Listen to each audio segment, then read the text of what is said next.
ಕೊರಗಬೇಡ. ಏನಾಗಿದೆ ನಿನಗೆ ಕೊರಗೋದಕ್ಕೆ? ಪ್ರಪಂಚನೇ ತಲೆ ಮೇಲೆ ಬಿದ್ದಾಗ ಆಡಬೇಡ.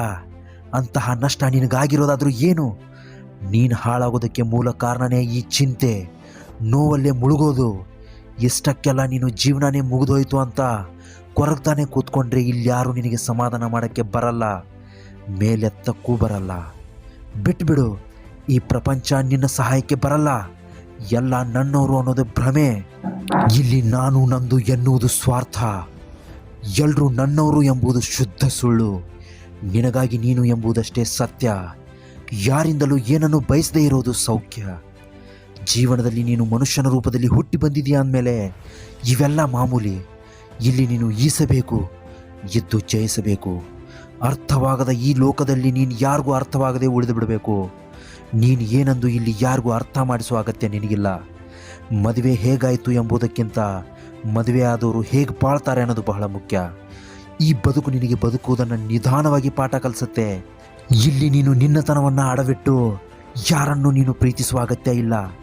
ಯಾಕಂದರೆ ಇಲ್ಲಿ ಯಾರಿಗೂ ಅನಿವಾರ್ಯ ಅಲ್ಲ. ನೀನಿದ್ರೇ ಅವರು ಬದುಕ್ತಾರಂತೇನಿಲ್ಲ, ನೀನಿಲ್ದೇನೋ ಅವ್ರು ಬದುಕ್ತಾರೆ. ನಾಣ್ಯಕ್ಕೆ ಹೇಗೆ ಎರಡು ಮುಖನೋ ಹಾಗೆ ಮನುಷ್ಯನಿಗೂ ಎರಡು ಮುಖ, ಹೊರಗೊಂದು ಒಳಗೊಂದು. ಅವಶ್ಯಕತೆಗೆ ತಕ್ಕಂತೆ ಅವರು ಬದಲಾಗ್ತಾ ಇರ್ತಾರೆ. ಇದು ವಾಸ್ತವಿಕ ಸತ್ಯ ಕೂಡ ಹೌದು. ಒಬ್ಬ ಯಶಸ್ವಿ ವ್ಯಕ್ತಿಯನ್ನು ನೋಡು. ಅವನ ಸೂಟು ಬೂಟು, ಆಸ್ತಿ, ಸಂಪತ್ತು, ಹಣ, ಐಶ್ವರ್ಯ ಇವೆಲ್ಲ ಮಾತ್ರ ನಿನಗೆ ಕಾಣುತ್ತೆ. ಆದರೆ ಅವನೊಳಗೆ ಒಂದು ನೋವು ತುಂಬಿದ ಕತೆ ಇರುತ್ತೆ. ಆ ಕಥೆಯಲ್ಲಿ ಅವನಿಗೆ ಯಶಸ್ವಿ ಅಂತ್ಯ ಕೂಡ ಇರುತ್ತೆ. ಆದ್ದರಿಂದ ನೀನು ನಿನ್ನ ನೋವನ್ನು ಕೂಡ ಸ್ವೀಕರಿಸು.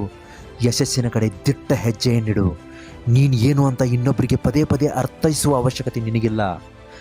ನಿನ್ನವರಾದವರು ಎಂತಹ ಪರಿಸ್ಥಿತಿಯಲ್ಲೂ ನಿಜವಾಗಿಯೂ ನಿನ್ನನ್ನು ಅರ್ಥ ಮಾಡ್ಕೋತಾರೆ. ಬಾಗುವುದರಿಂದ ಸಂಬಂಧ ಉಳಿಯುವುದಾದರೆ ಬಾಗಿಬಿಡು. ಆದರೆ ಪ್ರತಿ ಬಾರಿಯೂ ನೀನೇ ಬಾಗುವುದಾದರೆ ಬಾಗುವುದನ್ನೇ ಬಿಟ್ಬಿಡು. ತಪ್ಪು ಅನ್ನೋದು ಜೀವನದ ಒಂದು ಪುಟ ಮಾತ್ರ. ಸಂಬಂಧಗಳು ಅನ್ನೋದು ಒಂದು ಪೂರ್ತಿ ಪುಸ್ತಕ. ಒಂದು ಪುಟಕ್ಕೋಸ್ಕರ ಪೂರ್ತಿ ಪುಸ್ತಕವನ್ನು ಕಳ್ಕೊಬೇಡ. ಇಲ್ಲಿ ಸಂಬಂಧಗಳು ಅಂದರೆ ನಿನ್ನ ಹೆತ್ತವರು, ನಿನ್ನ ಹೊತ್ತವರು, ನಿನ್ನನ್ನು ಸಾಕಿದವರು. ಅವರ ಆಸೆಗಳನ್ನು ನೀನು ಮಣ್ಣಪಾಲು ಮಾಡಬೇಡ. ನಿನ್ನನ್ನು ಬಿಟ್ಟು ಹೋದವರು ಹೋಗಲಿ, ಅವರಿಗಿಂತ ಉತ್ತಮವಾದವರೇ ನಿನಗೆ ಮತ್ತೆ ಸಿಗ್ತಾರೆ. ಆದರೆ ಒಂದು ಸಲ ನೀನು ನಿನ್ನ ಹೆತ್ತವ್ರನ್ನ ಕಳ್ಕೊಂಡ್ರೆ ಇನ್ಯಾವತ್ತೂ ಅವರು ನಿನಗೆ ಸಿಗಲ್ಲ. ಅವರ ಆಸೆಯನ್ನು ಈಡೇರಿಸೋದು ನಿನ್ನ ಕರ್ತವ್ಯ. ಎದ್ದೇಳು, ನಿನ್ನ ಗುರಿಯತ್ತ ನೀನು ಮುನ್ನುಗ್ಗು. ಹಿಂಗೆ ಬದುಕು ತೋರಿಸು ಅಂದರೆ ನಿನ್ನನ್ನು ಕಳ್ಕೊಂಡವ್ರಿಗೆ ಪಶ್ಚಾತ್ತಾಪ ಆಗಬೇಕು. ಅವ್ರ ಮುಂದೆನೇ ನೀನು ರಾಯಲ್ ಆಗಿ ಮೆರಿಬೇಕು. ಇಂತಹ ಮತ್ತೊಂದು ಕಂಟೆಂಟ್ ಜೊತೆ ನಾಳೆ ಮತ್ತೆ ನಿಮಗೆ ಸಿಗ್ತೀನಿ. ಒಂದು ವೇಳೆ ಈ ವಿಡಿಯೋ ಇಷ್ಟ ಆಗಿದ್ದರೆ ದಯವಿಟ್ಟು ವಿಡಿಯೋನ ಲೈಕ್ ಮಾಡಿ. ಚಾನಲ್ನ ಸಬ್ಸ್ಕ್ರೈಬ್ ಮಾಡಿಲ್ಲ ಅಂದರೆ ದಯವಿಟ್ಟು ಸಬ್ಸ್ಕ್ರೈಬ್ ಮಾಡ್ಕೊಳ್ಳಿ. ನಮಸ್ಕಾರ, ಎಲ್ರಿಗೂ ಒಳ್ಳೆಯದಾಗಲಿ.